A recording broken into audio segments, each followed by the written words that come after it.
What's up, everybody? Welcome back to another episode of Cast Me Outside. I'm your host, Aaron, and today I am with Damien Robinson. All Did I say right. that right? Yeah. That What's was. up, man? Damien? What's up, bro? I thought I was gonna get a better intro than that. I'm here with the legendary Harrisburg comedian. Nah, I'm fucking with you, bro. What's good, man? This is one of the four horsemen, the Count 'em veteran comics who support and in some way run the Comedy Zone. Hey. Damien, one of my oldest friends in comedy. Yeah. And yeah. and honestly, before I leave, I'm planning to move. My goal was to get all the four horsemen on. So this is one of four. Yeah. 25% of the way there. Yeah. We'll see. I'm probably the most like talkable, and then Glessner. You know, stay on Glessner's good side. Yeah. You're the chattiest. Well, not really. It's just I know what it's like to come in and start comedy and be the odd man out.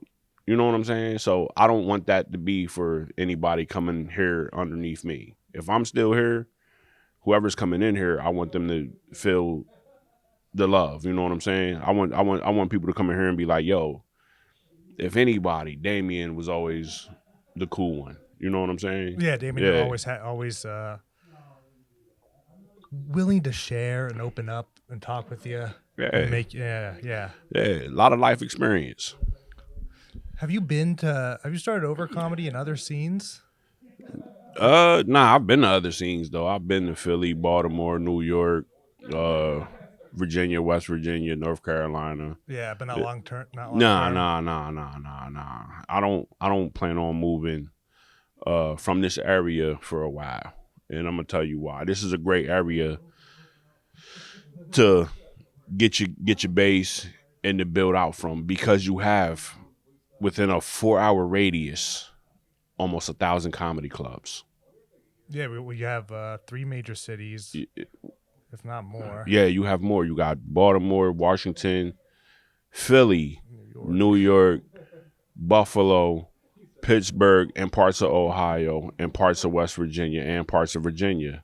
So this is a good area to build a nice base out of and to get work. Oh yeah. Harrisburg, underpowered. Yeah. It's the thing is all right with Harrisburg is we're in the middle of nowhere. So we're like on a boat in the ocean or a raft in the ocean. Yeah. You know what I'm saying? But if you're willing to paddle that raft to these key destinations, you know what I'm saying? For the price that you would pay to live in those cities for what you're paying here, you can't beat it. Oh yeah. You know? Like you plan on moving to Austin, right? Mm-hmm. Austin is over the past couple of years, Austin has become one of those cities where a lot of people can't afford it. Yeah. You think there's still a little bit of affordability? Yeah, there's a little bit. I'm sure it's getting more and more expensive. Yeah. And but like you already did the knowledge, you know what I'm saying, which is a black term, do the knowledge. You already know what you're going into. You know what I'm saying? You already know what you're getting into on your way to Austin, right? What do you mean by that? Like you already have your money saved up and your map planned out on what it is you're going to do once you get there, right? Oh, yeah. All right, see, that's what I'm saying. Yeah, you already did the knowledge. Do the knowledge is a black term, meaning you already did your homework. Yeah, I mean, there's also a lot of winging it that's going to be happening. I'm gonna tell you, there was one time where winging it worked for me, man. That was when I got into the porno industry. That was when winging it worked for me. You didn't wang it, you wung it. Man, I swang that wang. You know what I'm saying? Yeah. Yeah. You're just like, I'm just gonna fuck. I know I'm good at it, and whatever happens, happens. Nah, yo, it was weird because it was a friend of mine from Harrisburg had hit me up on MySpace and was like, "Do you know where I'm at? Like, guess where I'm at?" And I'm like, I have no idea. And this is like one of my best female friends, and she's like, "You'll never guess where I'm at." I'm like, back in Harrisburg, eating Middlesworth, smoking weed, enjoying your life. She was like, nah, I'm in Los Angeles. How far are you from LA? I said 3 to 5 hours, but I can make it there. You know, so me and my bro hopped in the fucking car and drove up to LA, and we get to this house, and the house we pulled up to, we've seen before. You know what I'm saying? If you go back into your spank bank back in those days, you've seen this house before. No, the exterior. Oh, interesting. This is the knock on the door exterior. Is the pizza man. Yeah, exactly. So we get up to this, and I'm like, of empty pizzas at the on the porch. Me and my bro pull up to this house, right? And I'm like, yo, I know. It's like next time we're not doing the podcast. Yeah, we're not doing it in here. Motherfuckers ain't got no goddamn self-respect. We're over here trying to do a podcast. I already checked the mic. Yeah, that's Damien. It's my fault for not standing up for the podcast. You should have. I'm sorry, guys. You should have. I'll never do it. This is my fault.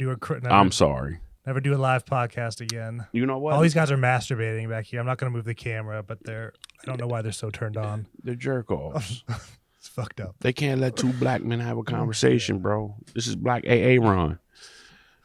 Nah, so we're out in front of the house and everything like that, and I'm like, yo, bro, this house looks mad familiar. He's like, yo, this shit do look kind of familiar. Like, where do I know it from? And I'm like, that's what I'm trying to figure out. Like, this look like a house I've seen before.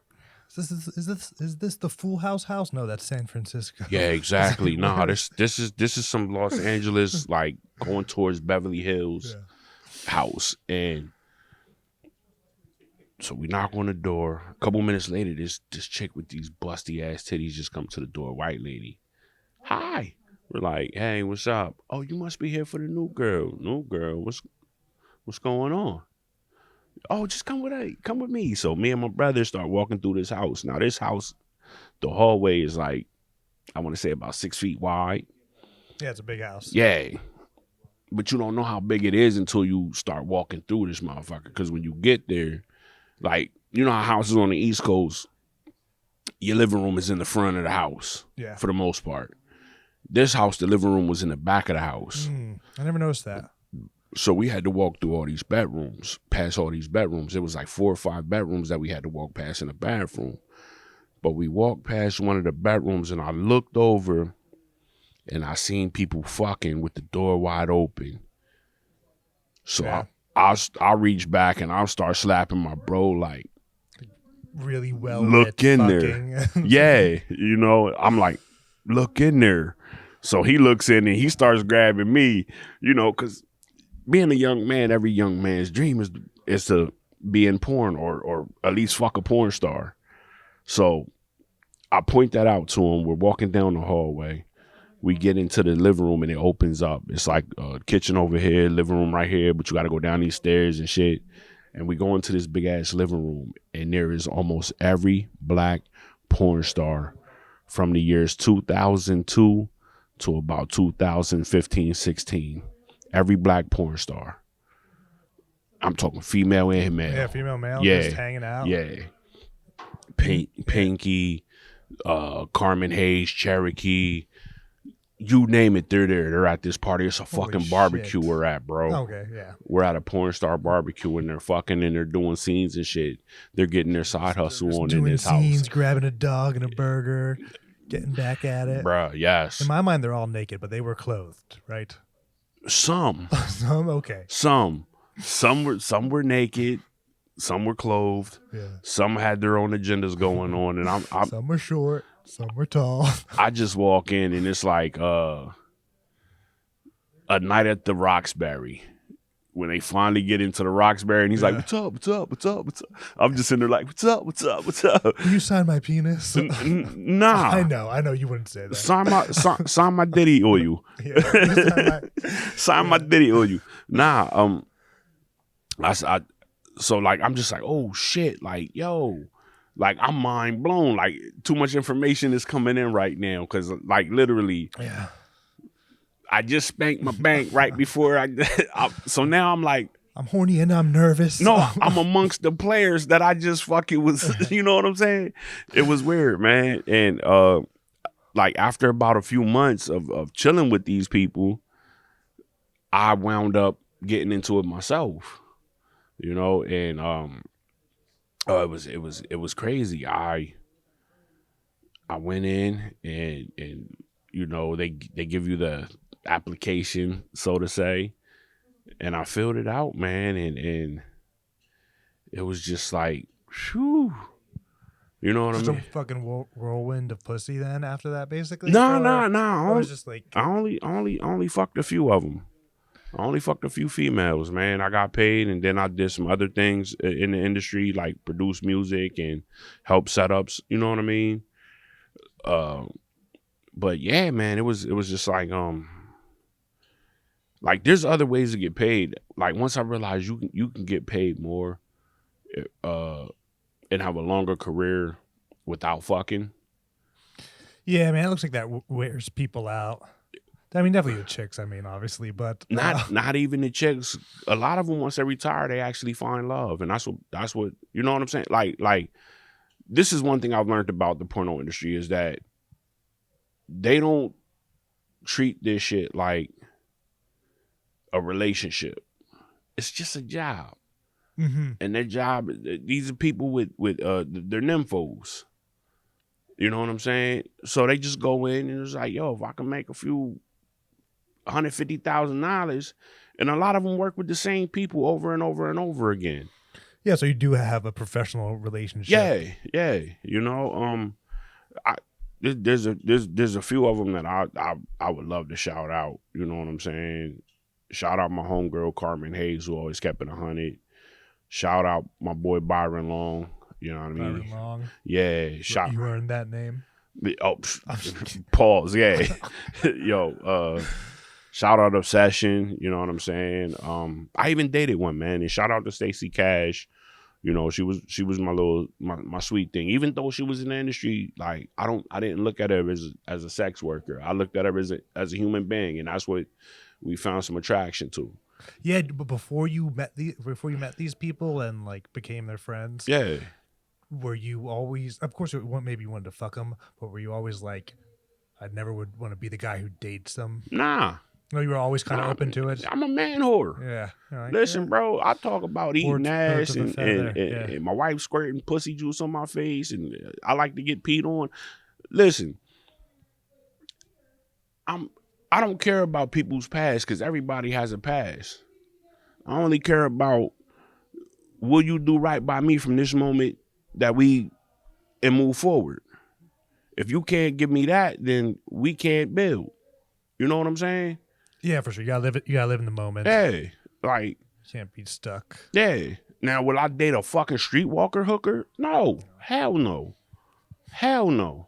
Yeah, you need to be banging for reputable porn sites to be my girlfriend. You need to be on Brazzers. You need to be on the. Listen, I'm married with children now. I'm Al Bundy. You know what I'm saying? Yeah. What I'm saying is everyone has a sexual past. Everybody's got numbers. It don't matter if you had 1 or 1,000. Pussy's pussy, dick's dick. You know what I'm saying? Like people need to get over that whole dicks don't ruin pussy, babies do.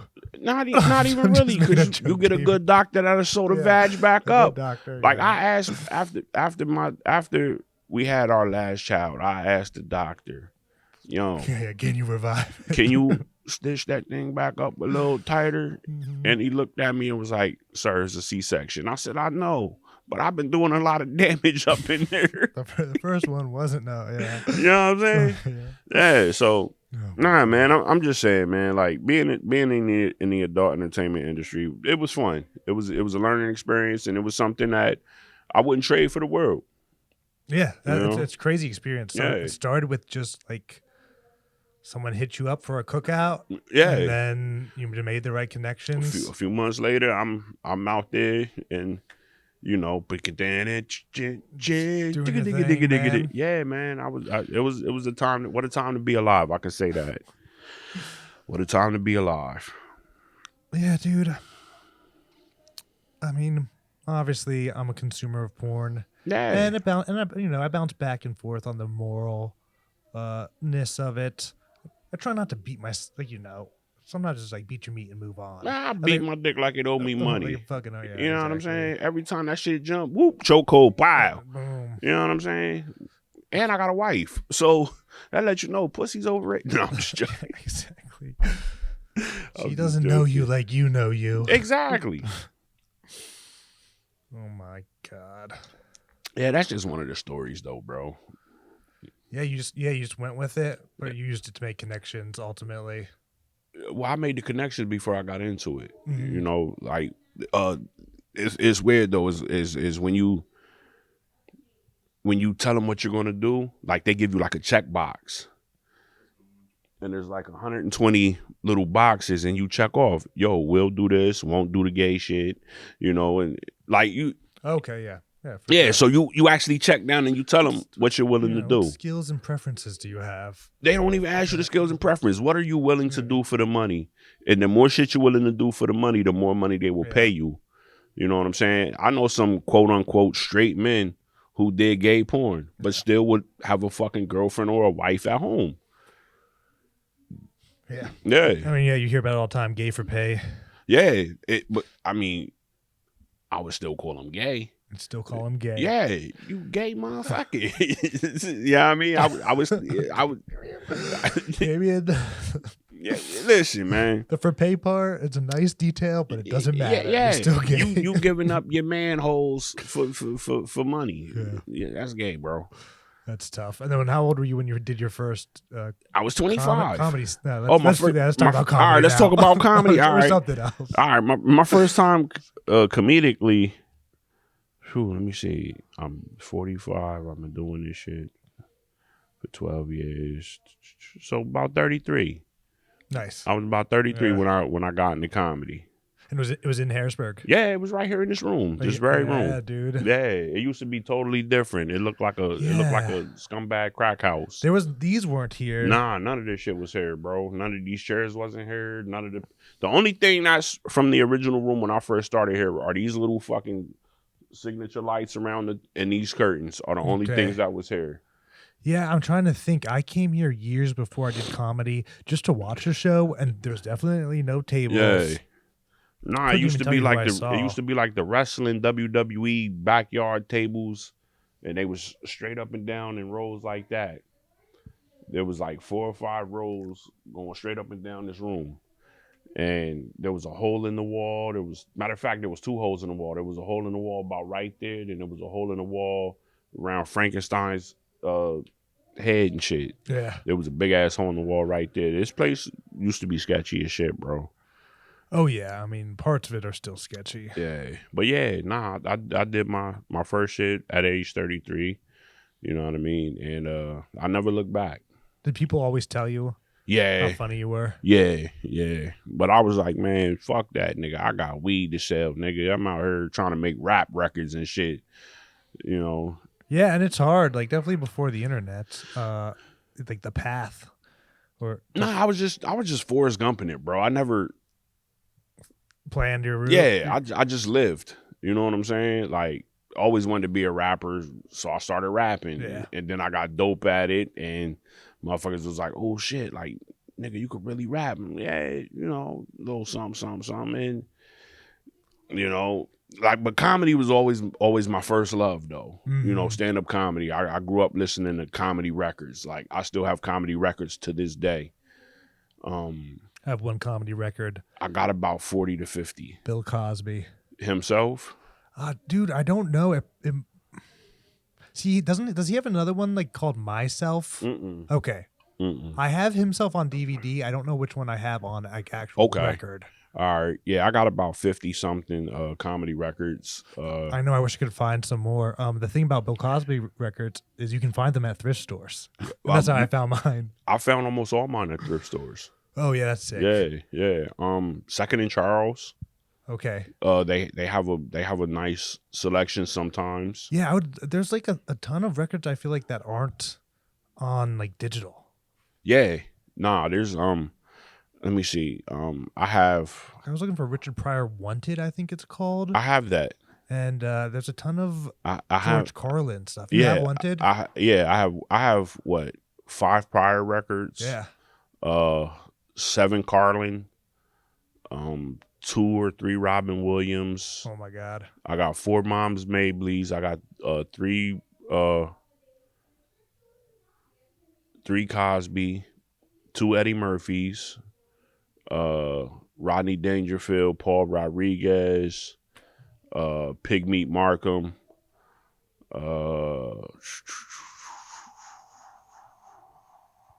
Steve Martin. Oh yeah. Yeah. Like I got Red Fox Comedy Records at the house.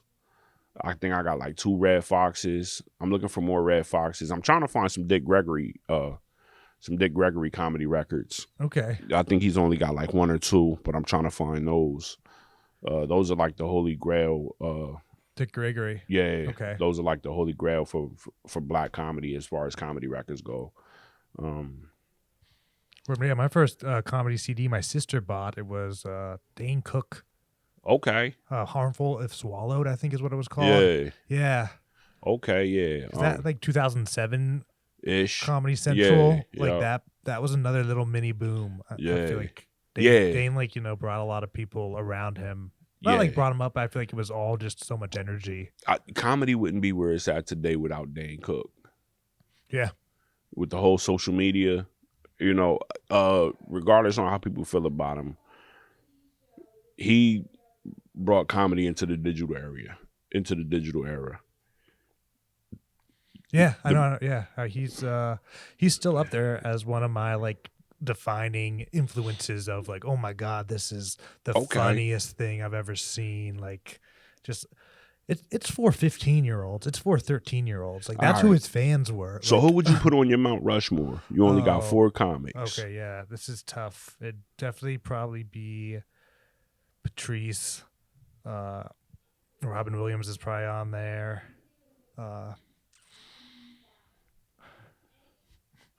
Brian Regan for sure, and maybe Dave Chappelle.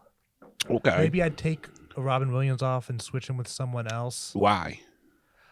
I don't know, because he's so talented, but it's not like it is jokes, but it's not like jokes. It's like Robin Williams is kind of more than jokes. It's like this crazy character work. Yeah. It's hilarious. Yeah, actually, he's one of the best. He's one of the best to do it. Even though he does have just like your man Dane Cook, he's got the allegations of being a joke thief. You know what I'm saying? Yeah. Who knows? Yeah. There's a couple different stories. Like with Dane Cook, they were just like, he just filmed that special. Yeah. Like he didn't write anything down. He just went up there and whiffed it. Yeah. And then in the pressure of winging it, you tell half premises that you heard, or whole premises that you heard other people do. And then Robin Williams, they kind of said he just kind of was old and he loved the limelight is what they would say. So he would just go for the laugh. Yeah. Like even if it was someone else's laugh. But he has this one at I don't know if it's at the Met or something. It's just the energy of Robin Williams is like mesmerizing. Yeah, he's like fuck off. Mm-hmm. Yeah, Robin Williams is one of the best energetic comics to ever live. Yeah, like he set the mold for people like Jim Carrey when he was starting out. You know what I'm saying? I'm trying to think of like who are these energetic, wacky ish comedians. Yeah, I don't know. Richard Jennings has a bit of Richard Jennings. He has a lot of energy. I'm surprised you actually know that name. Yeah, it's a little bit because of Joe Rogan, but I definitely think he had a special on Comedy Central because when I went back and I kind of redug into him, I felt like I've already seen some of his stuff. I think he did like HBO's Rising Comics. Oh, okay. Yeah, and then Dave Chappelle, it's Killing Him Softly was one of those ones that I watched in high school. Yeah. That just like funniest. Like maybe it was a weed thing, maybe it was like like who knows what other things aligned to make that special so like impactful to me. How about you? Ooh, shit. My Mount Rushmore would be Pryor, Carlin,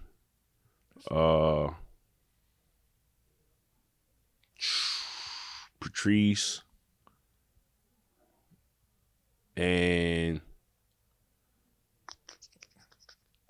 me see my fourth. The fourth one is always hard to put somebody there. Well, I think I thought of who I would replace Robin Williams with. Dang it, the second I wanted to say their name was Bill Hicks. Bill Hicks, okay. Bill Hicks is good. Yeah, there. Yeah, I love him. My fourth. Ooh. Yeah. Pryor, Carlin, Patrice. Eddie Murphy, bro. Yeah, dude. I really got to think about that shit, because there's so many, like, Eddie Murphy, because he only has 2 stand-up specials, but he also has 2 comedy albums. You know what I'm saying? Okay, a lot of people don't know the difference between a comedy special and a comedy album. Like, he actually recorded some comedy albums too. Yeah. And I believe I have both comedy albums and I have both comedy specials. And he started insanely young. Yeah. I think he was like in his teenage. He was like a 16, 17. Yeah. Yeah. By 19, he's already on SNL. Yeah, I've seen Delirious. I haven't seen Raw. I think everyone likes Raw a little bit more. Yeah. Raw's all right. There's two comedy specials that are, to me, can't be matched. There's Richard Pryor Live at the Sunset Strip, and Eddie Murphy Raw. Everything else after that is up for grabs on who are you putting in these positions. Like Patrice's Elephant in the Room is up there. Yeah. You know what I'm saying? Any one of George Carlin's is up there. But for me, it's those 2 comedy specials. Yeah, George Carlin's an interesting one. Just because, like, I got, like, old George Carlin. Yeah. Who's, like, kind of like... Yeah. They're fucking you. But then there's 70s George Carlin when he's all coked out. Yeah. And he's like, dogs walk like this. Yeah. And I, like... Well, not like, and he's like just this goofy guy honestly, he was still kind of political back then. Because he had the 7 words, and that's from the 70s. And that is pushing a button. It is like there's 7 words you can't say on TV: cunt, dick, motherfucker, pussy. That's a good point. The impact of the controversy doesn't really hit you when it's like so many decades ago. Yeah. But at that point, he was like lighting a fire under the establishment. He was, because it was started by Lenny Bruce. The whole battle in the FCC and shit was started by Lenny Bruce. Do you remember what he did? Was he just cursing? Lenny Bruce used to get arrested every night for just for being profane. Okay, he was just profane on stage. Yeah. Like, and this is back when, like, asshole can get you in trouble. Mm-hmm. You know what I'm saying? Dickhead will get you in trouble. Yeah. Fuck will get you in trouble. Will get you in trouble. Job will get you in trouble. I'm making a bit. No, definitely. But there's certain words that you couldn't touch on. You know what I'm saying? Like there was 7 words you could never say on TV until you got HBO and Cinemax and all that shit. There was words you couldn't say on TV. Like now we got South Park that can say shit. Yeah, and fuck. They say fuck now. Yeah, wild. And nigger.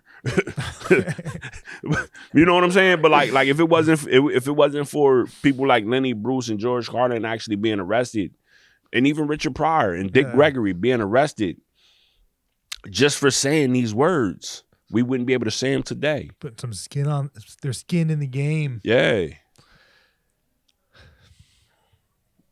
Yeah. I don't know if I'm scaring you or not. Like you're in my mind now, in bro. I'm dude, I smoked like the littlest bit of weed, but a couple hours ago. That's cool, bro. And I think that just fucks. You're good, man. Ability. You're good, man. You're good. We're having a good time. Yeah, dude, I'm enjoying it, man. Yeah, but we had a fun. I had a fun weekend. Okay, what'd you get into? I had the Comedy Zone thing. Oh yeah, that's right. You advanced to the next round on Friday. No, you didn't? No, I'm so sorry, bro. You know how drunk I got that night, bro.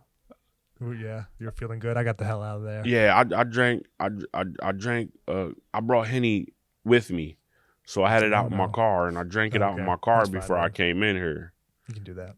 You know what I mean? And then when I came in, I bought a couple. Then my brother bought me a couple. So by the time I left here, I barely remember Saturday night. Oh, yeah. Yeah. And what was it? Oh yeah, and then that day we like did an ice bath. Have you ever done ice baths and stuff like that? Yes. You were an athlete too, right? Yes. A former athlete, semi-professional football player, almost made it to the league, but blew that chance when I turned around and my eyes was red as the devil did because I happened to be a drug addict. They were like, we don't need to test you. No, the test is a visual one. They still wanted to give me a shot. Yeah. It was the Cincinnati Bangles running back coach who's a native Harrisburgian said, if you can clean yourself up, we've seen your tape, we've seen the footage, we've actually seen you play. If you can clean yourself up, we're willing to give you a shot. You know, you can come out here and possibly play linebacker for us. Yeah. Yeah. So I was like, oh shit. You know, the stars just didn't align. Nobody, but here's the thing about me. Nobody believed I was ever going to be shit in life. You know what I'm saying? So when I would tell them I would have an opportunity to do something, nobody believed me. You know what I mean? When I told them, hey, I'm in porn, nobody believed me. And then they was like, oh, shit, we believe you. Your little shrimp dick in porn? Hell no. It's not that shrimpy, bro. I'm like a jumbo shrimp, all right? Well, put some respect on my dick. We'll link the videos in the description, and you can decide for us. Nope. We will not link them in the description. Like, when I first started doing comedy, people was like, get the fuck out of here. Just like you was a rapper, just like you. And I'm like, bro, I've done everything. Everything that I've always wanted to do in life, I've done. Hell yeah. You know what I'm saying? Whether it was professional or not, I've done it. You know what I'm saying? And that's one thing I do want to say. If there's something you want to do it. Just do that it. Simple? Just do it, yeah. Get out of your own way. Yes, get out of your own way and go do it. Don't let fear, because I used to be afraid to be speaking in public. Yeah. I was a quiet motherfucker. You know, like, and that's what was kind of fucking me up as a rapper, was I was a quiet motherfucker. People was like, yo, like, you spit some dope shit. But then when you go in that booth, it's like you forget who you are. Yeah, the mic won't even pick you up. No. Saying it with your chest. I would get in there and start stuttering, and I couldn't figure it out. You know, I couldn't figure it out. But then it was like right before I stopped rapping, it started to click, and I'd rap for almost 20 years. You came out of your shell. You weren't so stifled. Yeah. How do you think it was an age thing? No, it wasn't an age thing. It was just. I was always thinking that people was telling me, you ain't shit, you ain't this, you ain't that. So it would, not my inner critic, this is outer people. Outer critics, yeah. This is other people telling me this shit, bro, my entire life. God rest my mother's soul. When I told her I was starting to do comedy, she clowned me. Yeah, dude, that's She tough. Clowned me. But then you know what, though? One of the greatest things that ever happened to me, and this is on her birthday, 5 days before she passed away. Okay. We're sitting on the front porch. She's holding my niece. I'm smoking a cigarette. And she said, you know, in all my years of being your mother, I never thought that you would grow up to become a successful comedian. And those are my mom's last words to me. Yeah. Yeah. Like you made it. You proved her wrong. But was it like a negative thing, or was it like you finally came into your own? No, my mother was starting to see the success. Good. People would see me at shows. Yeah. And go back and tell my mom, yo, your son is dope. Mm-hmm. He's a badass motherfucker, you know, and those are my mom's last words to me. In all my years, I never thought that I would have a son and become a successful comedian. And I told her the work's not done yet, though, Mom. We still got so much more work to do. She said, I hear you. Yeah, I can't wait to see it. Yeah, man, that's awesome. Do you think if they said nothing, you would have worked as hard? I still got a lot of work to do. Yeah, but do you think like they're criticizing you early on fueled you, or it was a barrier you really had to get through? ain't nobody gonna stop me from doing what it is I want to do. Yeah. If I want to go out here and kick one of these little kids in the face right now, bro, I'm gonna go do that shit. Luckily, he doesn't want to do that. You don't know that. Nah. How many more Coronas until? Nah, that's the only thing I'm gonna drink tonight. Oh hell yeah, dude! Good for you, man. Yeah. Definitely after a crazy weekend. Yeah, crazy weekend and crazy day. Yeah, you know. Dude. Yeah, but yeah, we can wrap it up. This is about how much time I wanted to do. Damien Robinson, everybody, one of the 4 horsemen, one very of the craziest funny guys. motherfuckers in the world too. Remember that. He'll be tagged up in the descriptions and everything. I do a corny little sign off. I won't make you do it with me. Nah, what up? What is it? Okay, listen, I'll do the corny shit, bro. There's no such thing as a corny little sign off. This is your sign off. This is what you do on the way out. So that's what we do. I go, it's been a lot of fun, but we're done. Gotta run. Thank you this time for your time. And until next time, keep on living and loving. Motherfuckers. Peace.